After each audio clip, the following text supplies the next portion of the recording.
Pak Nusron. Terima kasih Pak Ketua. Assalamualaikum warahmatullahi wabarakatuh. Ibu Kartika yang kami hormati beserta teman-teman dari KPA, Bapak Agustiana, cuma tidak segagah 25 tahun yang lalu yang saya lihat. Bapak-bapak Ibu sekalian, Bu Ketua Komisi 4, Bu Titik, Bu Alin, dan Bapak-bapak yang lain, Pak Alek, Bapak-bapak Menteri yang lain, Pak Cucun, kemudian Pak Saan, kemudian Pak Dasko yang memfasilitasi pertemuan ini dengan sangat baik. Ada 6 isu yang berkaitan dengan kami. Saya catat dengan baik yang berkaitan dengan reforma agraria. Pertama, kami sangat setuju dengan apa yang diusulkan dan diusulkan oleh teman-teman KPA tentang prinsip keadilan dalam redistribusi tanah. Semua data yang tadi dipaparkan kami amini. Kami nggak akan membantah satu persatu pun. Kami amini memang faktanya seperti itu. Karena itu sebagai bentuk komitmen kami mengamini data itu, kami sudah 10 bulan diangkat mendapatkan kepercayaan menjadi Menteri ATR BPN. Kami belum tanda tangan satupun perpanjangan dan pembaruan HGU. Pengajuan baru pun hanya 1 yang saya tanda tangani. Itu pun kami izin kepada Bapak Presiden. Kenapa? Kami ingin ada keadilan struktural terhadap distribusi tanah ini. Kenapa? Karena masih ada beberapa hal yang menurut dalam prinsip kami ganjal. Terutama dalam masalah peta dan definisi tentang plasma. Pertama, kami jelaskan sebagai bentuk komitmen. Dalam definisi plasma yang ada hari ini, memang belum ada sinkronisasi antara satu peraturan perundang-undangan dengan peraturan perundang-undangan yang lain. Definisi di dalam PP 18 tahun 2021 dengan definisi dalam PP nomor 20 PP 28 PP 26 tahun 2021 ada sedikit perbedaan tentang teori tentang apa itu disebut dengan plasma. Kalau definisi di dalam PP nomor 18 pengertian kami di Menteri ATR BPN adalah di mana yang namanya plasma adalah within, tidak without.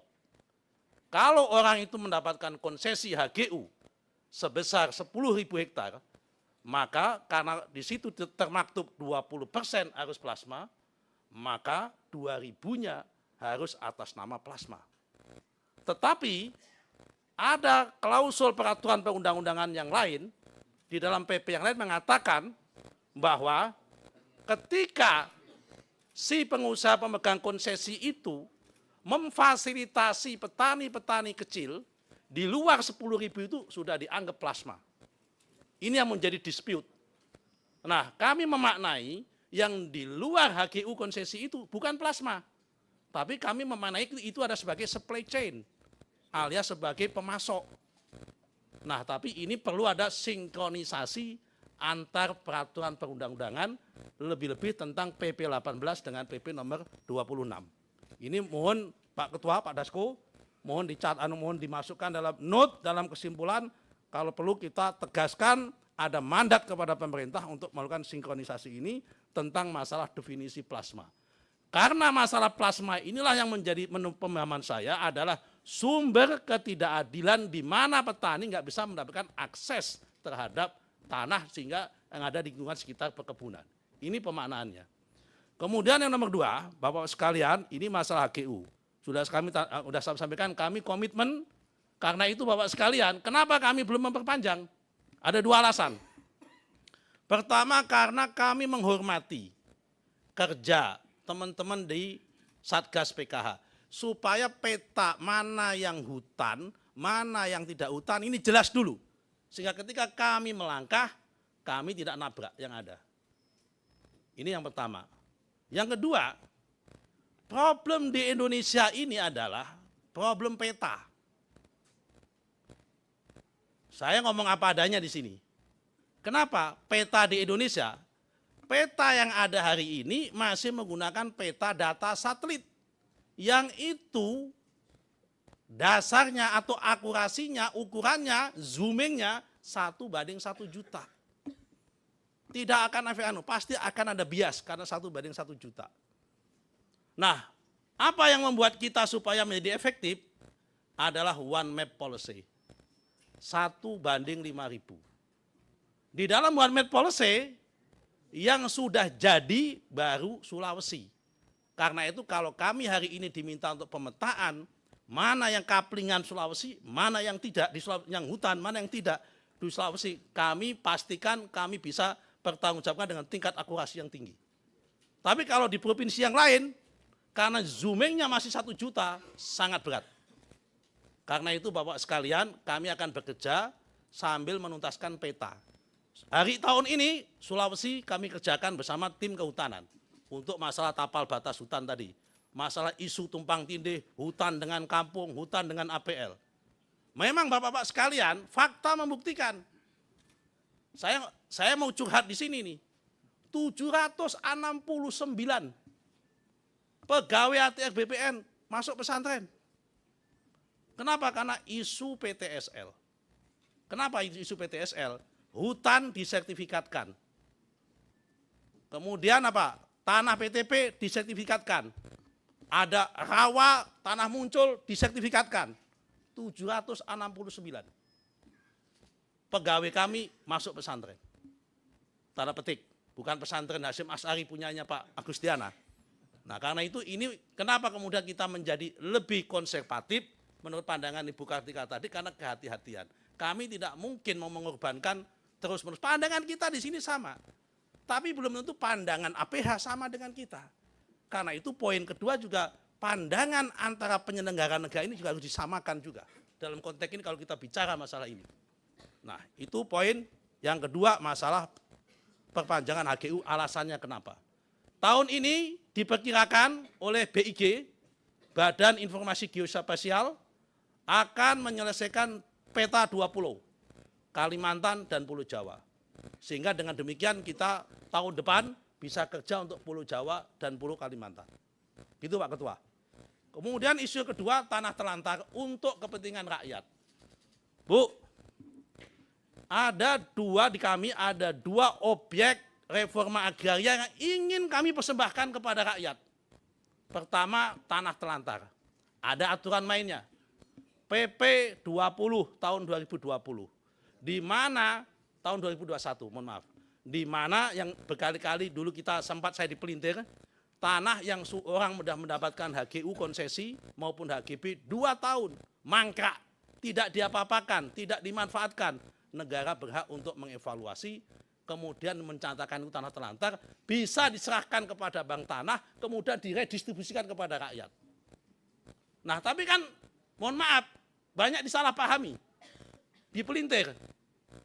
Istri 2 tahun nganggur bisa diambil oleh negara segala, sempat ada omongan begitu dulu.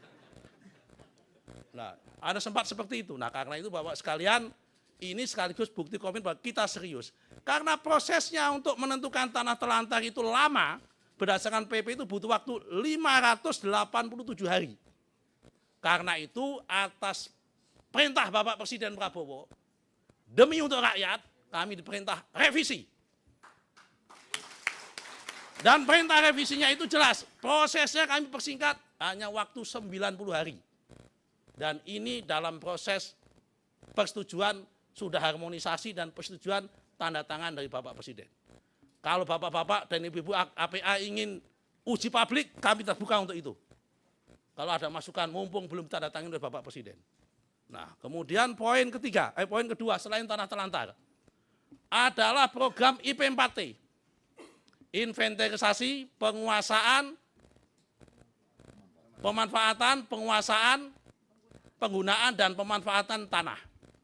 IP4T. Apa itu IP4T?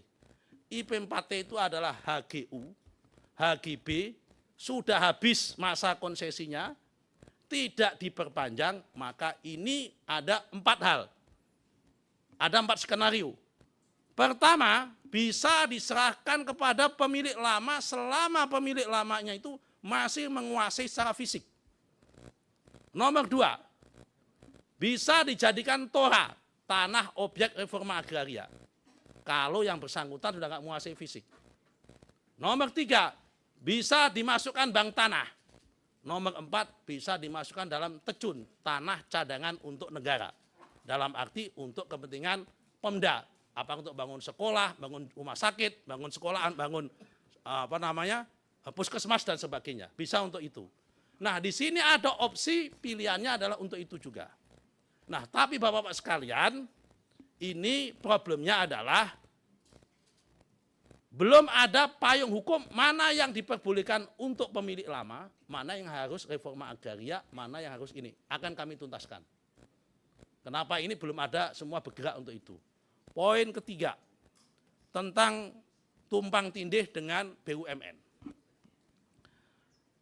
Tadi saya sudah sampaikan, Pak Raja sudah menyampaikan implikasinya hukum. Gelombang cara berpikirnya Pak Agustiana dengan penyelenggara negara termasuk dengan APH berbeda. Tentunya kita sebagai penyelenggara negara menyamakan gelombangnya dengan teman-teman APH. Karena itu kita sudah ada solusi. Tapi solusi ini sedang kita tawarkan kepada bapak-bapak, terutama pada serikat petani. Saya sudah konsultasi publik di Jember sama di Malang. Pertama, ada 3 skenario kalau tumpang tindih dengan BUMN maupun aset negara, termasuk aset TNI Polri. Pertama, solusi pertama, mereka diusir. Tapi kalau diusir, saya yakin itu tidak mungkin. Pasti akan gejolak sosial. Nomor 2, tanah itu dihibahkan. Kalau dihibahkan, nanti isunya korupsi lagi. Kenapa? Karena di situ sebagian besar ada yang kecil, ada yang gede, nanti yang gede pun akan minta. Masalah keadilan. Karena itu solusi ketiga, kami sudah usulkan kepada Menek BUMN, kami usulkan kepada TNI Polri adalah HPL dulu atas nama BUMN, teman-teman petani menerima HGU atau hak pakai di atas HPL selama 30 tahun, bisa diperpanjang 20 tahun, 25 tahun, dan bisa diperbarui lagi 30 tahun lagi. Ya, sebentar, ini tawaran. Ini tawaran kami kepada teman-teman. Supaya apa? Supaya pada satu sisi aset negaranya tidak hilang, tetap tercatat, tetapi para petani mempunyai legal standing sertifikat. Ini tawaran kita. Petani Malang sudah menerima, petani Jember belum menerima. Yang PTP belum menerima. Petani Malang kebetulan dengan TNI AD menerima. Karena itu tanahnya TNI AD. Ini saya sampaikan. Jadi memang di kalangan petani sendiri ada yang menerima, ada yang tidak. Kami hormati. Namanya ini tawaran, win-win solution. Nah, poin keempat adalah masalah alih fungsi lahan. Yang poin keempat, Bapak-bapak sekalian, masalah alih fungsi lahan, kami komitmen. Sebelum ada Perpres 59 tahun 2020 tentang alih fungsi lahan, di mana ada mekanisme lahan sawah dilindungi, itu memang tinggi sekali alih fungsi lahan. Yaitu setahun rata-rata antara 120 sampai 160 ribu hektar. Catatan saya dari tahun 2019 sampai tahun 2001 itu adalah sekitar 136 ribu hektar selama 2 tahun. Begitu ada mekanisme LSD, turun drastis. Kenapa? Turun drastis, tinggal 5.600 hektar selama tahun 2021, 22, 23, 24, dan 25 ini. 5.600 berarti rata-rata 1 tahun hanya 1.000 hektar. Nah, kenapa? Karena begitu ada Perpres alih fungsi lahan ini, pengendaliannya di tackle pusat.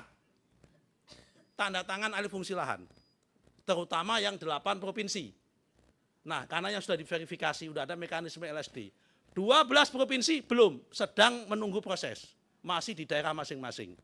Masih kewenangan bupati. Itu pun Bapak-bapak sekalian, demi Astacita dan demi Perpres 12 tahun 2025 tentang rencana pembangunan jangka menengah, di mana dalam Perpres di situ ditetapkan bahwa LP2B, lahan pangan dan pertanian berkelanjutan, wajib 87% dari total LBS atau lahan baku sawah, menurut Perpres. Data hari ini sudah di angka 89% LP2B kita. Itu pun dari 89%,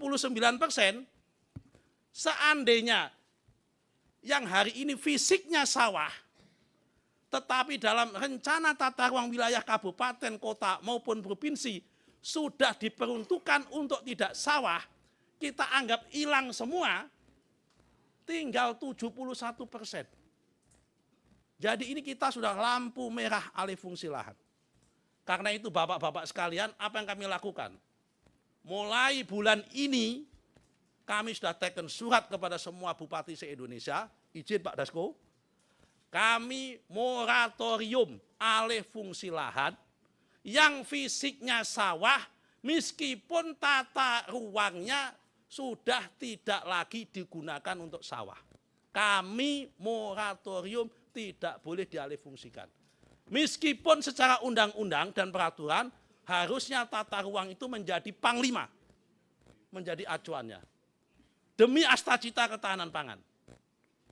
Untuk selanjutnya, kami akan mengundang, kami bersama Mendagri, bersama dengan Menteri Pertanian, akan mengundang semua bupati, semua wali kota dan semua gubernur, untuk apa?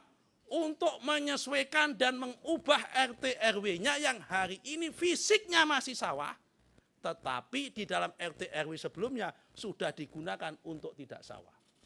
Demi untuk kepentingan ketahanan pangan, untuk apa? Menjaga 87% dari total LBS menjadi LP2B. LP2B dari total LP2B dari 87% dari LBS. Saya kira ini penjelasan kami clear Pak Agustiana untuk komitmennya bersama-sama. Jadi gelombang kita sama, tinggal mungkin jalannya berbeda. Kami jalannya menggunakan peraturan dan kebijakan yang tertib, ya kan? Pak Agustiana menggunakan cara Kami lama. juga nggak anarkis, aturan kita yang ngomong. Pak Agustiana masih menggunakan cara lama, ya kan? Cara kita di jalan dulu begitu. Pak Nusron, kita juga merefer ke kebijakan juga, Pak. Oke. Masalahnya kebijakan ini banyak yang kontradiksi. Makanya kita rapikan Bu, kita harmonisasi. Ya kan tadi saya akui juga soal plasma kan ada kontradiksi tadi. Makanya kita rapiin, kita harmonisasi dulu Bu. Yang terakhir soal kelembagaan, kalau memang mau direvisi Perpres 62 tentang GTRA, kami juga setuju saja. Tinggal bagaimana kelembagaan apa nanti yang ditunjuk untuk menjadi lead-nya dan koordinatornya kami serahkan sepenuhnya nanti. Biar akan diatur. Saya kira itu jelas dari kami. Terima kasih Pak Ketua. Assalamualaikum warahmatullahi wabarakatuh.